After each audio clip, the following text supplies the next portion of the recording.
শিক্ষার্থীবৃন্দ, কেমন আছো তোমরা? সৃষ্টিকর্তার অপার কৃপায় নিশ্চয়ই তোমরা ভালো আছো। তোমাদেরকে স্বাগত জানাচ্ছি আমার আজকের ইউটিউব ক্লাসে। আজ আমি তোমাদের সাথে মাধ্যমিক শ্রেণীর হিসাব বিজ্ঞান বিষয় নিয়ে আলোচনা করব। তুমি অবশ্যই আলোচনাটি মনোযোগ দিয়ে প্রথম থেকে শেষ পর্যন্ত দেখবে এবং বোঝার চেষ্টা করবে। আর তুমি যদি আমার এই চ্যানেলে নতুন এসে থাকো, অবশ্যই তুমি আমার এই চ্যানেলটিকে সাবস্ক্রাইব করবে। আর আমার ভিডিও যদি তোমার ভালো লাগে, অবশ্যই লাইক দিয়ে তোমার বন্ধুদের মাঝে শেয়ার করবে। তো চলো দেখি আজ আমার আলোচনায় তোমাদের জন্য কি রয়েছে। আজ আমি তোমাদের সাথে সমন্বয় জাবেদা নিয়ে আলোচনা করব। তো প্রথমে লাইনটি খেয়াল করো, কি বলেছে? যে সকল লেনদেন বর্তমান বছরের হিসাবের বই হতে লিপিবদ্ধকরণে বাদ পড়ে গেছে, সেই সকল ঘটনা লিপিবদ্ধ করার জন্য যে জাবেদা দাখিলা প্রস্তুত করা হয় তাকে সমন্বয় জাবেদা বলে। বিষয়টি কীরকম? আমি চলতি বছরে, অর্থাৎ ধরে নেই আমি 2020 সালের হিসাব করছি। 2020 সালে কিছু ঘটনা বা লেনদেন ছিল যা আমি হিসাবের বইতে কোনো কারণে লিখিনি, যে কোনো কারণেই বাদ পড়েছে। সেই বাদ পড়া লেনদেনগুলোকে নতুন করে আবার জাবেদায় লেখাকে বলা হয় সমন্বয় জাবেদা। যেগুলো আসলে হিসাবে সমন্বয় করা হয়নি, সেগুলোকেই নতুন করে লিপিবদ্ধ করাকেই মূলত বলা হয় সমন্বয় জাবেদা। এখন সমন্বয় জাবেদা আমরা মূলত কোন কোন বিষয়গুলোকে নিয়ে করব একটু দেখি। এক্ষেত্রে অগ্রিম খরচ, বকেয়া খরচ, অনুপার্জিত আয়, অনাদায়ী আয়, অবচয়, অবলোপন, কুঋণ সঞ্চিতি ইত্যাদি লেনদেন লিপিবদ্ধ করার জন্য সাধারণত আমরা সমন্বয় জাবেদা প্রস্তুত করে থাকি। অগ্রিম খরচ বলতে কি বোঝায়? কোনো খরচ আমার করার কথা ছিল, সে খরচটি যদি আমি নির্দিষ্ট সময়ের আগেই করে ফেলি তাহলে তাকে বলা হয় অগ্রিম খরচ। যেমন একজন কর্মচারী আমার প্রতিষ্ঠানে 1 মাস কাজ করবে, তারপরে আমি তাকে বেতন দিব, কিন্তু আমি কাজ করার পূর্বেই তাকে তার বেতন দিয়ে দিয়েছি, সে পরে কাজ করছে, সেই ক্ষেত্রে এটি হচ্ছে অগ্রিম খরচ। বকেয়া খরচ কোনটি? কোনো শ্রমিক আমার প্রতিষ্ঠানে 1 মাস কাজ করে ফেলেছে, তাকে আমি তার মজুরি বা পারিশ্রমিক দিব, এখনও দেইনি, কাজ করে ফেলেছে বাট আমি টাকা এখনও পরিশোধ করিনি, তাকে বলা হবে বকেয়া খরচ। অনুপার্জিত আয়, যে আয়টি আমার প্রকৃতপক্ষে আসলে আমার প্রকৃত আয় নয়, এমন আয়কে অনুপার্জিত আয় বলে। বিষয়টি কীরকম খেয়াল করো, আমি সেবা দিব, তারপরে টাকা অর্জন করব, সেবা দিয়ে তার কাছ থেকে টাকা অর্জন করব। এখন আমি সেবা না দিয়ে যদি অ্যাডভান্স টাকা নিয়ে ফেলি, তাকে বলা হবে অনুপার্জিত সেবা আয়। তারপরে খেয়াল করো অনাদায়ী আয়, সেবা দিয়েছি কিন্তু এখনও টাকা পাইনি, সেবা দিয়ে ফেলেছি, টাকা পাওয়ার কথা ছিল এখনও পাইনি, তাকে বলা হয় অনাদায়ী আয়। অবচয়, দৃশ্যমান স্থায়ী সম্পত্তির ক্রমান্বয়ে যে মূল্য হ্রাস পায় ব্যবহারজনিত কারণে তাকে অবচয় বলা হয়। অবলোপন, অদৃশ্য সম্পদ যেমন সুনাম, ইজারা, ট্রেডমার্ক, প্রাথমিক খরচ, এগুলোর মূল্য হ্রাসকে বলা হয় অবলোপন। কুঋণ সঞ্চিতি, কুঋণের ঘাটতি বা কুঋণের ক্ষতি পুষিয়ে নেওয়ার জন্য যে সঞ্চিতি আমরা রাখি তাকে বলা হয় কুঋণ সঞ্চিতি। এই ধরনের লেনদেনগুলোকে নিয়েই মূলত আমরা সমন্বয় জাবেদা প্রস্তুত করে থাকি। এবার আমরা দেখব একটি একটি করে সমন্বয় জাবেদা। মোটামুটি আমি আজকে যে সমন্বয় জাবেদাগুলো তোমাদেরকে দেখাচ্ছি, মাধ্যমিক শ্রেণীতে এতটুকু দেখলেই তোমার মোটামুটি সিলেবাস কভার দিয়ে যাবে আশা করছি। তো 1 নম্বরে কী বলেছে দেখো, মজুরি অগ্রিম প্রদান করা হলো 2000 টাকা। সমন্বয় জাবেদা করার জন্য তুমি একটি সহজ টিপস তোমার মাথায় রাখতে পারো। এখানে খেয়াল করো, এই যে মজুরি অগ্রিম দেয়া হলো, এই এতটুকুকে তুমি চিহ্নিত করো আর্থিক অবস্থার বিবরণীতে, এটি কি সম্পদ না দায়? তাহলে তোমার সমন্বয় জাবেদার অর্ধেক কাজ হয়ে যাবে। অগ্রিম মজুরি হচ্ছে সম্পদ, তার মানে সম্পদ যদি হয় তাহলে এটা হচ্ছে ডেবিট, সম্পদের অংশটি হচ্ছে ডেবিট, আর আমার বাকি এখন ক্রেডিট। তাহলে হিসাবের নাম যদি হয় অগ্রিম মজুরি, অগ্রিম মজুরি যদি হয় সম্পদ ডেবিট, এখন আমি লিখব কি? অগ্রিম মজুরি না লিখে শুধু লিখব মজুরি, তার মানে ক্রেডিট হবে মজুরি। এভাবে আমরা হিসাবটিকে সমন্বয় জাবেদার মাধ্যমে সমাধান করব। খেয়াল করে এবার লিখেছে অগ্রিম মজুরি, কারণ মজুরিটা হচ্ছে ব্যয়, ব্যয়ের অগ্রিম হলে আমার জন্য হয় এটা সম্পদ। আর অগ্রিম মজুরি দিলে পরবর্তীতে আর আমাকে মজুরিটা দিতে হচ্ছে না, যেহেতু আমি অ্যাডভান্স মজুরি দিয়ে ফেলেছি পরবর্তীতে আমাকে আর মজুরি দিতে হচ্ছে না বলে মজুরি হ্রাস পাচ্ছে, মানে ব্যয় হ্রাস পাওয়ার কারণে আমি এটাকে ব্যয় সংক্রান্ত হিসাব বলে এটা ক্রেডিট করছি। টাকা ছিল 2000, আমি 2000 করে করেছি। আর অবশ্যই ব্যাখ্যা লিখবো আমরা। ব্যাখ্যাটা কীরকম লিখবো দেখো, ব্যাখ্যা বলেছি অগ্রিম মজুরি প্রদান যা হিসাবে সমন্বয় করা হলো। আগে লেখা হয়নি, এখন আমি নতুন করে লিখলাম। এরপরে খেয়াল করো 2 নম্বর ঘটনাটি। বেতন বকেয়া রয়েছে, একটি হিসাবের নাম লিখব বেতন, আরেকটি হিসাবের নাম লিখব বকেয়া বেতন। অগ্রিম আর বকেয়া যে হিসাবগুলোতে থাকবে সেইগুলো ডেবিট ক্রেডিট করার জন্য আমি একটি হিসাবকে নিশ্চিত করে বকেয়া বেতন নামে লিখে ফেলবো, আরেকটি লিখব বেতন। এখন কোনটি কি লিখব? বকেয়া বেতন যেহেতু আছে, বেতন হচ্ছে ব্যয়, ব্যয়ের বকেয়া হচ্ছে আমার জন্য দায়। দায় হলে ক্রেডিট পাশে লিখতে হবে। এই দেখো লিখেছি বকেয়া বেতন, এটা আমার জন্য দায়, আমি লিখেছি ক্রেডিট পাশে। আরেকটি হিসাব বেতন আমি দেওয়ার আগ পর্যন্ত আমার ব্যয়টা কিন্তু বেড়েই থাকে, তাই ব্যয় বৃদ্ধির কারণে বেতনকে আমরা ডেবিট পাশে ব্যয় হিসাবে দেখাচ্ছি। তাহলে বকেয়া বেতনের জাবেদা হচ্ছে বেতন ডেবিট, বকেয়া বেতন ক্রেডিট। আমি আবারও বলছি, বেতন বকেয়া বেতন অগ্রিম যাই বলুক না কেন, বেতন নামে একবার একটি হিসাব লিখতে হবে, আরেকবার অগ্রিম বেতন অথবা বকেয়া বেতন এই নামটি আরেকবার আমাকে লিখে হিসাবের খাতায় ডেবিট ক্রেডিট করতে হবে। এরপরে আমি হিসাবের শ্রেণীবিভাগ থেকে ডেবিট ক্রেডিট নির্ণয়ের সূত্র প্রয়োগ করব। ব্যয়, সম্পদ, দায়, আয়, মালিকানা সূত্র কোনটিতে প্রভাব ফেলেছে সে অনুযায়ী আমি জাবেদার সমাধান করব। এবার খেয়াল করো 3 নম্বর ঘটনা, অগ্রিম শিক্ষানবিশ সেলামি। অগ্রিম শিক্ষানবিশ সেলামি যখন বলেছে তখন আমরা খেয়াল করি অগ্রিম শিক্ষানবিশ সেলামি বলাতে শিক্ষানবিশ সেলামি নামে একটি হিসাব হবে, আরেকটি হবে অগ্রিম শিক্ষানবিশ সেলামি। এই দুটো হিসাব আমরা পাচ্ছি, একটি হচ্ছে শিক্ষানবিশ সেলামি, আরেকটি হচ্ছে অগ্রিম শিক্ষানবিশ সেলামি। এই যে দুটো নাম আমরা পেয়েছি। এখন কোনটিকে ডেবিট করব, কোনটিকে ক্রেডিট করব? শিক্ষানবিশ সেলামির নর্মালি আয়, আয় হলে ডেবিট হবে না, ক্রেডিট হবে। কিন্তু আয়ের অগ্রিমকে আমরা জানি দায়, আয়ের অগ্রিমকে আমরা জানি দায়, তাই অগ্রিম শিক্ষানবিশ সেলামির দায় হিসাবে হবে ক্রেডিট। তাহলে অগ্রিম শিক্ষানবিশ সেলামি যদি আমি দিয়ে থাকি তাহলে আমাকে কিন্তু আর শিক্ষানবিশ সেলামি নামে আর পাওয়ার কথা নেই। সেই ক্ষেত্রে আমি অগ্রিম শিক্ষানবিশ সেলামি কমিয়ে দিব। কমিয়ে দিতে গেলে আমার কি হচ্ছে? আয় হ্রাস পাচ্ছে। আয় হ্রাস পেলে কি হচ্ছে? ডেবিট হচ্ছে। আমি কারো কাছ থেকে যদি শিক্ষানবিশ সেলামি অগ্রিম নিয়ে নেই, পরে তো আর সেই টাকাটি পাবো না, সেই জন্য অগ্রিম শিক্ষানবিশ সেলামি দায়, এবং অগ্রিম শিক্ষানবিশ সেলামি নেয়ার কারণে আমার আয় হ্রাস পায়, আয় হ্রাস পেলে ডেবিট হয়, অর্থাৎ অগ্রিম শিক্ষানবিশ সেলামি হিসাব হচ্ছে ডেবিট, আর অগ্রিম শিক্ষানবিশ সেলামি ক্রেডিট, শিক্ষানবিশ সেলামি হচ্ছে ডেবিট। এরপর খেয়াল করি আমরা পরবর্তী ঘটনা। 4 নম্বর ঘটনায় কি বলেছে দেখো, অনাদায়ী উপভাড়া।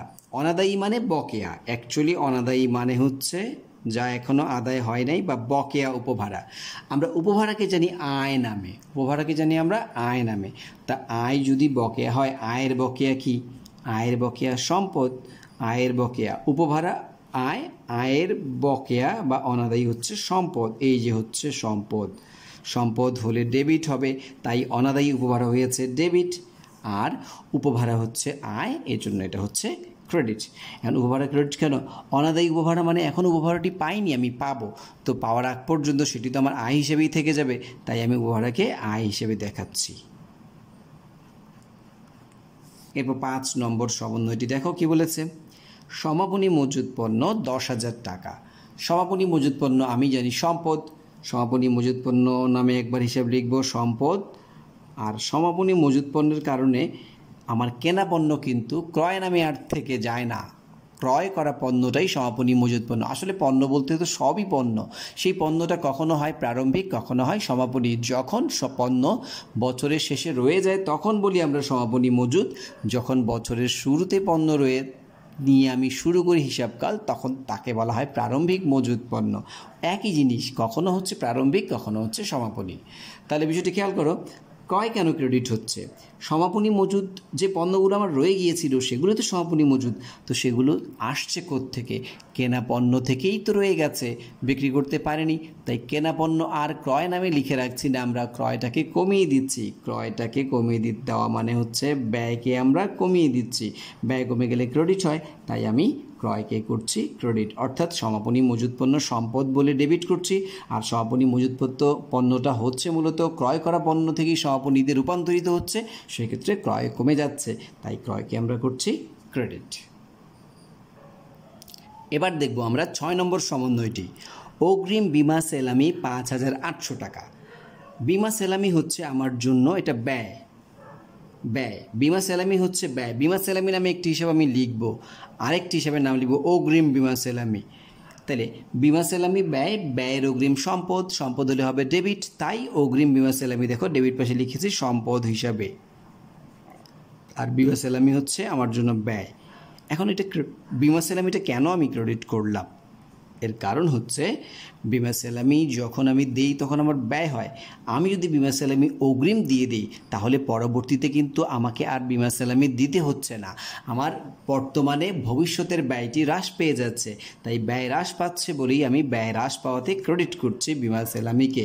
আর তাছাড়া আমরা অগ্রিম বিমা সেলামি থেকে বাদ দেই, এতে করে বিমা সেলামি কমে যায়, তাই বিমা সেলামি কমে যাওয়া মানে ব্যয় কমে যাওয়া, ব্যয় কমে গেলে হয় ক্রেডিট, তাই বিমা সেলামি হচ্ছে ক্রেডিট। এরপর খেয়াল করো 7 নম্বর ঘটনা। বিনিয়োগের সুদ বকেয়া রয়েছে। আমরা জানি বিনিয়োগের সুদ হচ্ছে আয়, আয়ের বকেয়া। আয় যদি বকেয়া থাকে সেটা আমি ভবিষ্যতে পাবো, তাকে বলবো আমরা সম্পদ। আয়ের বকেয়াকে বলবো আমরা সম্পদ, তাই সম্পদ হলে হয় ডেবিট। এই যে বিনিয়োগের প্রাপ্য সুদ সম্পদ বলে হচ্ছে ডেবিট, এখনও পাইনি, ভবিষ্যতে পাবো, পাওয়ার আগ পর্যন্ত বিনিয়োগের সুদ তো আমার আয় থেকে যাচ্ছে, তাহলে আয় হলে হবে বিনিয়োগের সুদ, আয় হলে হবে ক্রেডিট। অর্থাৎ একটি বিনিয়োগের সুদ বকেয়া রয়েছে, এখান থেকে আমি দুটো হিসাব খুঁজে বার করব, একটি হচ্ছে বিনিয়োগের সুদ, আরেকটি হচ্ছে বিনিয়োগের বকেয়া সুদ বা অনাদায়ী সুদ। তাহলে বিনিয়োগের অনাদায়ী সুদ হচ্ছে সম্পদ, আর বিনিয়োগের সুদ হচ্ছে আমার প্রতিষ্ঠানের জন্য আয়, আয় হলে হবে ক্রেডিট, তাই আমরা করেছি বিনিয়োগের সুদ ক্রেডিট। ব্যাখ্যা কি লিখেছি? বিনিয়োগের সুদ বকেয়া রয়েছে যা হিসাবে সমন্বয় করা হলো। এবার দেখব আমরা 8 নম্বর ঘটনাটি। ঋণের সুদ বকেয়া রয়েছে। ঋণের সুদকে আমরা জানি ব্যয়, ব্যয়ের বকেয়া দায়, তাহলে দায় হলে ক্রেডিট হবে। ঋণের সুদ নামে একটি হিসাব লিখব, ঋণের বকেয়া সুদ নামে আরেকটি হিসাব আমরা লিখব, এই হলো দুটো হিসাব। তাহলে ঋণের সুদ হচ্ছে আমার জন্য ব্যয়, এই যে ঋণের সুদ ব্যয় হওয়ার কারণে আমি লিখছি ডেবিট পাশে, আর ঋণের সুদ এখনও দেইনি আমি, ভবিষ্যতে দেব, দেওয়ার আগ পর্যন্ত আমার ব্যয়ের বকেয়া হচ্ছে দায়, দায় হলে হবে ক্রেডিট, তাই ঋণের বকেয়া সুদকে আমরা দায় হিসেবে লিখছি ক্রেডিট পাশে। এরপর খেয়াল করুন 9 নম্বর সমন্বয়টি। আসবাবপত্রের অবচয় ধার্য করা হলো 9,000 টাকা। আসবাবপত্রের অবচয় হচ্ছে আমার জন্য খরচ, তাই এটা হবে ডেবিট। এই যে অবচয় ডেবিট, এটা ব্যয়, আর অবচয় হলে সম্পদের মূল্য হ্রাস পায়, পুঞ্জীভূত অবচয় নামে একটি ফান্ড তৈরি হয়। পুঞ্জীভূত অবচয় হচ্ছে বিপরীত সম্পদ বা প্রতি সম্পদ বা কন্ট্রা অ্যাসেট, অনেকে অনেক নামে এটাকে ডাকে। পুঞ্জীভূত অবচয়কে বিপরীত সম্পদ বলে, প্রতি সম্পদ বলে, অথবা কন্ট্রা অ্যাসেট বলে, যা অ্যাসেটের বিপরীত বা সম্পদের বিপরীত, উল্টো কাজ। সেক্ষেত্রে সম্পদ হচ্ছে ডেবিট, বিপরীত সম্পদ বা পুঞ্জীভূত অবচয় হচ্ছে ক্রেডিট, তাই আমি জাবেদাটা করছি অবচয় খরচ হিসেবে ডেবিট এবং পুঞ্জীভূত অবচয় বিপরীত সম্পদ হিসেবে ডেবিট। এবার খেয়াল করো 10 নম্বর সমন্বয়টি কি বলেছে। সুনামের অবলোপন করো 3,000 টাকা। সুনামের অবলোপন করতে গেলে সুনাম কমে যাবে এবং অবলোপন নামে একটি ব্যয় বেড়ে যাবে, তাহলে ব্যয় বৃদ্ধি পেলে হবে ডেবিট, সো অবলোপন হিসাব ডেবিট। সুনাম কমে যাবে, অবলোপন হলে সুনাম অবশ্যই কমে যাবে। সুনাম হচ্ছে একটি নির্দিষ্ট মেয়াদভিত্তিক সম্পদ, প্রতি বছরে কিছু কিছু মূল্য সুনাম থেকে হ্রাস পেয়ে অবলোপন হয়ে যাবে, সেক্ষেত্রে সুনাম প্রতি বছর একটু একটু করে কমে যাবে। সেক্ষেত্রে সুনাম কমে গেলে সম্পদ কমে যাচ্ছে, সম্পদ কমে গেলে হবে ক্রেডিট, আর অবলোপন হচ্ছে ব্যয়, অবলোপন হলে ব্যয় বেড়ে যায়, তাই হচ্ছে এটি ডেবিট। এবার দেখো 11 নম্বর সমন্বয় কি বলেছে। মেশিনের অবচয় লিপিবদ্ধ করা হলো। যে কোনো স্থায়ী সম্পত্তির অবচয়ের জাবেদা একটাই, অবচয় ডেবিট, পুঞ্জীভূত অবচয় ক্রেডিট। তবে এটা হচ্ছে আধুনিক পদ্ধতিতে সমন্বয় জাবেদা। যদি এটা সঞ্চিতি পদ্ধতি সনাতন পদ্ধতি হতো তাহলে কিন্তু অবচয়ের চেহারাটা এমন হতো না। এটা হতো অবচয় ডেবিট, স্থায়ী সম্পদ, মেশিন হতো ক্রেডিট। কিন্তু সঞ্চিতি পদ্ধতিতে কি হয়, কোনো স্থায়ী সম্পদের অবচয়ের কারণে ব্যয় বেড়ে যায়, ব্যয় বেড়ে গেলে হয় ডেবিট, এবং ওই সম্পদের অবচয়ের জন্য একটি ফান্ড তৈরি করা হয়, ভবিষ্যতে যেন সেই সম্পদটা আবার এই ফান্ডের টাকা দিয়ে কেনা যায়, তাকে বলা হয় অবচয় সঞ্চিতি বা পুঞ্জীভূত অবচয়, যাকে আমরা একটু আগে জেনেছি বিপরীত সম্পদ বা কন্ট্রা অ্যাসেট।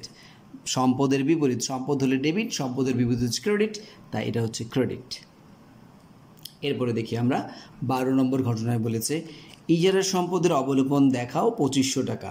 তাহলে ইজারা সম্পদ অবলোপন দেখালে ইজারা কমে যাবে, ইজারা সম্পদের অবলোপন বেড়ে যাবে। অবলোপন হচ্ছে প্রতিষ্ঠানের ব্যয়, ব্যয় বেড়ে গেলে হবে ডেবিট, এই যে ব্যয় বৃদ্ধি পেলে ডেবিট করেছি, আর ইজারা সম্পদ অবলোপনের কারণে কমে যাবে, এই যে মাইনাস হচ্ছে, তাই এটাকে সম্পদ হ্রাস বলতে হচ্ছে। অর্থাৎ জাবেদাটা হচ্ছে অবলোপন ডেবিট, ইজারা সম্পদ ক্রেডিট। এবার খেয়াল করো 13 নম্বর সমন্বয় কি বলেছে, অব্যবহৃত মণিহারির পরিমাণ 500 টাকা। এ কথার মানে হচ্ছে প্রতিষ্ঠানে যে পরিমাণ মণিহারি ছিল তা ব্যবহার করতে করতে বছরের শেষে যে পরিমাণ মণিহারি রয়ে গেছে যে পরিমাণ মণিহারি, তাকেই বলা হয় অব্যবহৃত মণিহারি, যা আমি ব্যবহার করে শেষ করতে পারিনি। তো মণিহারি যদি হয় খরচ, অব্যবহৃত মণিহারি হচ্ছে সম্পদ, কারণ আমার এটা তো রয়ে গেছে, পরের বছর এটা ব্যবহার করে আমি মুনাফা অর্জন করতে পারবো।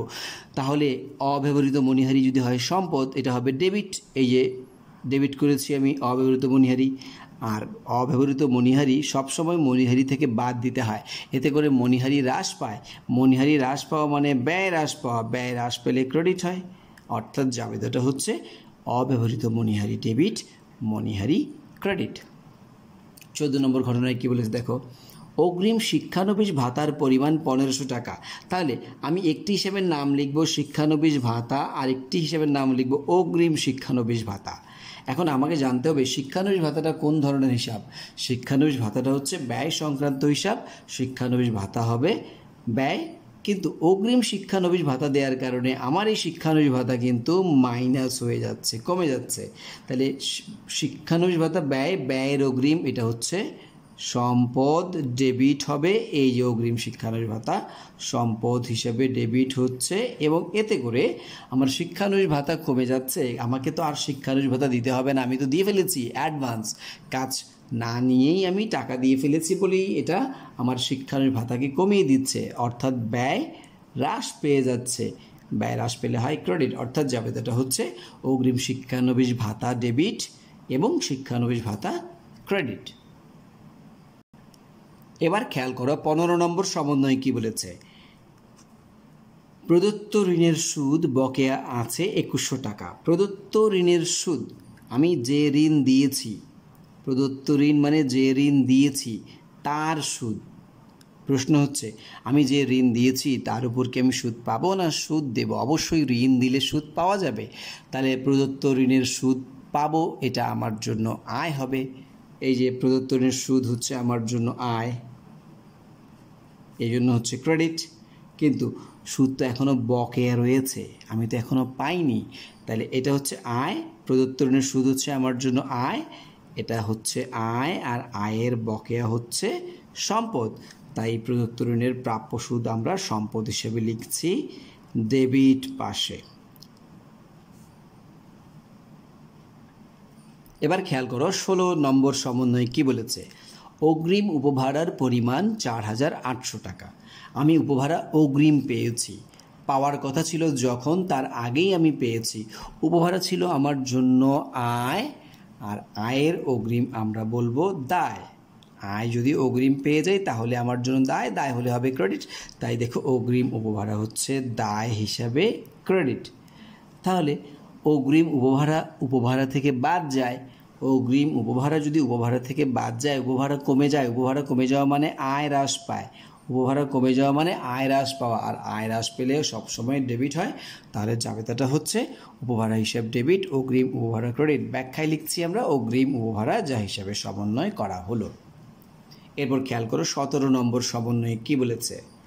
বিলম্বিত বিজ্ঞাপনের পরিমাণ ছিল 6,000 টাকা। বিলম্বিত বিজ্ঞাপনের পরিমাণ যদি 6,000 টাকা হয়, বিজ্ঞাপন হচ্ছে ব্যয়, এটা হচ্ছে আমার জন্য ব্যয়। বিলম্বিত বলতে আমরা বুঝি অগ্রিম বিজ্ঞাপন। বিলম্বিত বিজ্ঞাপন মানে হচ্ছে আসলে অগ্রিম বিজ্ঞাপন। তাহলে ব্যয়ের অগ্রিম সম্পদ, সম্পদ হলে হবে ডেবিট। খেয়াল করো বিলম্বিত বিজ্ঞাপন ডেবিট হচ্ছে, এটা সম্পদ হওয়ার কারণে বিলম্বিত মানে অগ্রিম, অগ্রিম মানে ব্যয়ের অগ্রিম সম্পদ, আর এতে করে বিজ্ঞাপন কমে যাচ্ছে। বিলম্বিত বিজ্ঞাপন হলে বিজ্ঞাপন কমে যায়, বিজ্ঞাপন কমে গেলে ব্যয় হ্রাস পায়, আর ব্যয় হ্রাস পেলে হয় ক্রেডিট। এবার খেয়াল করো 18 নম্বর সমন্বয়ে কি বলেছে। গৃহীত ঋণের সুদ অপরিশোধিত আছে 3,000 টাকা। এ কথার মানে হচ্ছে আমি ঋণ গ্রহণ করেছিলাম, তার উপর সুদ আমি দেব, আমি সেই সুদ দেই নাই, মানে ব্যয় এখনও দেয়া হয়নি। গৃহীত ঋণের সুদ আমার দেওয়ার কথা ছিল, আমি এখনও দেইনি, তাহলে বকেয়া রয়েছে। অপরিশোধিত মানে হচ্ছে বকেয়া রয়েছে, আমি এখনও পরিশোধ করিনি। তাহলে ঋণ যদি নিয়ে থাকি, সুদ যদি না দিয়ে থাকি, তাহলে এটা ব্যয়ের বকেয়া দায়, তাই লিখেছি ঋণের বকেয়া সুদ। ঋণের বকেয়া সুদ হচ্ছে দায়, এই জন্য লিখছি আমরা ক্রেডিট। কিন্তু এখনও পরিশোধ না করাতে আমার তো ব্যয়টা রয়েই গেছে, ব্যয় রয়েছে মানে ব্যয় বেড়ে আছে, ব্যয় বেড়ে থাকলে ব্যয় হচ্ছে ডেবিট, তাই জাবেদাটা হচ্ছে ঋণের সুদ ডেবিট, ঋণের বকেয়া সুদ ক্রেডিট। 19 নম্বর সমন্বয়ে দেখো কি বলেছে। কমিশন প্রাপ্য হয়েছে কিন্তু আদায় হয়নি। কমিশন প্রাপ্য হয়েছে মানে পাবো, আমি এখনও হাতে পাইনি, মানে কাজ করে দিয়েছি, কমিশন পাওনা হয়েছে আমার, তাই একে আমরা প্রাপ্য কমিশন বলতে পারি। প্রাপ্য কমিশন একটি হিসাব, আর কমিশন আয় নামে আরেকটি হিসাব। তাহলে অনাদায়ী বা প্রাপ্য কমিশন হচ্ছে আমার পাওয়া যায়নি, আমরা ভবিষ্যতে পাবো, তাই আমি তাকে বলছি সম্পদ। আর কমিশন আয় হচ্ছে অবশ্যই, যেহেতু আয় এটি আমার আয় হলে হবে ক্রেডিট। তার মানে জাবেদাটা হচ্ছে অনাদায়ী কমিশন অথবা প্রাপ্য কমিশন ডেবিট, কমিশন আয় হিসাব ক্রেডিট।